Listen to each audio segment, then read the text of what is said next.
Fry প্রনের সাথে খাওয়ার জন্য আমি সুইট চিলি সস বানিয়ে নিচ্ছি। তো এখানে আমি কড়াতে জল দিয়ে দিয়েছি, তার মধ্যে আমি বেশ 5-6 চামচ চায়ের চামচের 5-6 চামচ চিনি দিয়ে দিয়েছি, আর পরিমাণ স্বাদ অনুযায়ী নুন দিয়ে দিয়েছি। তো চিনিটা গলার অপেক্ষায় থাকবো।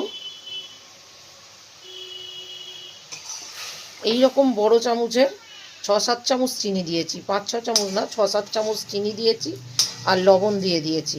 এবার দিয়ে দেবো গ্রেট করে রাখা আদা কুচি। গ্রেট করে রাখা আদা কুচি দিয়ে দিলাম। দেখো দিয়ে দিলাম।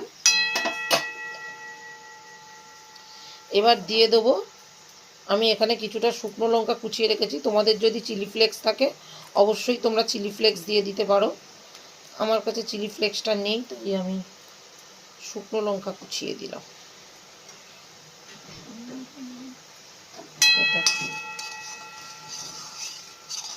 চিনিটা গলবে।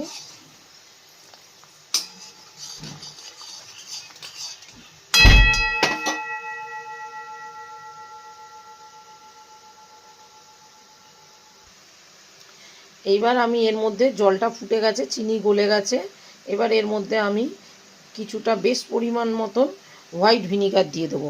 আর তোমাদের যদি ভিনিগার না থাকে তাহলে তোমরা লেবুর রস দিয়ে দিতে পারো। দিয়ে দিলাম হোয়াইট ভিনিগার। দারুণ টেস্টি হয়েছে। তো রেডি হয়ে গেল আমাদের সস, সুইট চিলি সস আমাদের রেডি হয়ে গেছে। তো বন্ধুরা, আমার এই সসের রেসিপিটা যদি তোমাদের ভালো লেগে থাকে অবশ্যই লাইক কমেন্ট শেয়ার করে দিও। আর আমার এই ভিডিওটা পুরো শেষ অবধি দেখার অনুরোধ রইল। ইউটিউবের বন্ধুরা আমার চ্যানেলটা সাবস্ক্রাইব করে নিও। তো চলো টাটা।